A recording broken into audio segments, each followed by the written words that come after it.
ఇండియాకొచ్చిన పథకాలు ఒలింపిక్స్‌లో చూస్తే మాత్రం ఇది ఒక చాలా దారుణమైన విషయం. ఎందుకంటే మనం దాదాపు ప్రపంచంలోనే అతి పెద్ద జనాభా కలిగిన దేశం. ఇలాంటి దేశంలో ఓన్లీ ఒక్క స్వర్ణం కూడా కొట్టకపోవడం అనేది ఇది భారతదేశానికి ఒక అవమానకరమైన విషయం. ఎందుకంటే అందరూ వినేష్ ఫోగట్ గానీ, నీరజ్ చోప్రా గానీ ఒక్క స్వర్ణాన్నైనా తీసుకొస్తారు అని చెప్పేసి అందరం అనుకున్నాం. కాకపోతే కొన్ని కారణాల వల్ల అవి నెరవేరలేదు. ఆ కలలనేది నెరవేరలేదు. కాకపోతే ఎక్కడ తప్పు జరుగుతుందంటే 140 కోట్ల భారతదేశంలో మనం ఎంతోమంది సైంటిస్టులు అందించడం, ఎంతోమంది నాలెడ్జ్‌ని అందించడం, ఎన్నో దేశాలకి నాలెడ్జ్ అందించడం.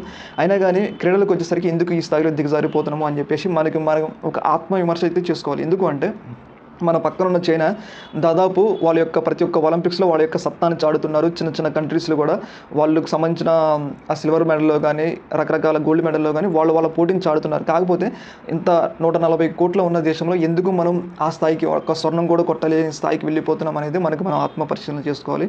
ముఖ్యంగా ప్రభుత్వాలనేవి వీటి మీద ఇనిషియేటివ్ తీసుకోవాలి. ఇప్పుడు ప్రభుత్వాలే కాదు రకరకాల సెలబ్రిటీలు కూడా ఎవరెవరైతే మంచిగా ఆడుతున్నారో వాళ్ళకి ఆ స్కిల్‌లో నైపుణ్యం ఉందో వాళ్ళందరికీ వాళ్ళు సపోర్ట్ చేయాలన్నమాట. ఇప్పుడు చిరంజీవి గానీ, కొంతమంది మహేష్ బాబు గానీ వీళ్ళందరూ ఉంటారు కదా!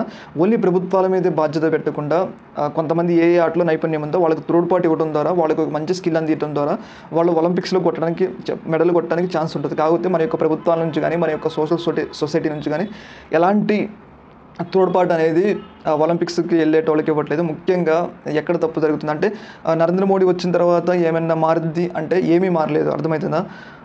గతంలో చెప్పారు 2000 సంథింగ్ గతంలో ఒలింపిక్స్ జరిగినాయి కదా! అప్పుడు చెప్పారు ఏంటంటే ఇక్కడ నుంచి మేము ఒలింపిక్స్‌కి ఎక్కువ ప్రాధాన్యత ఇస్తాం. వాళ్ళందరికీ మేము సపోర్ట్ ఇస్తామని. అయినా ఎంత సపోర్ట్ ఇచ్చినా గానీ ఒకరికి ఒక్క స్వర్ణ మెడల్ అంటే ఒక్క గోల్డ్ మెడల్ కూడా కొట్టలేకపోయారంటే మన యొక్క పరిస్థితి ఎక్కడుందో మనం చూసుకోవాలి.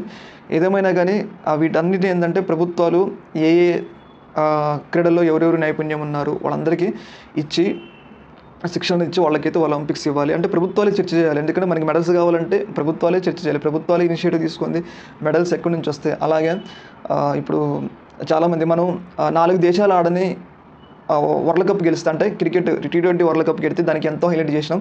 మరి ఎన్నో కంట్రీలు ఆడే ఒలింపిక్స్ మరి ఎందుకు మెడల్స్ గెలవలేకపోతున్నాం అనేది ఇక్కడ మనం ఆత్మ పరిశీలన చేసుకోవాలి. ఏదేమైనా కానీ ఇది ఒక భారతదేశానికి అవమానకరమైన విషయం. ఎక్కడి నుంచైనా ప్రభుత్వాలు వీటి మీద ఇనిషియేటివ్ తీసుకొని భారతదేశానికి పథకాలు తెచ్చేలాగా చేయాలని అయితే నా అభిప్రాయం. దీని మీద మీ అభిప్రాయం తెలియండి. ఓకేనా?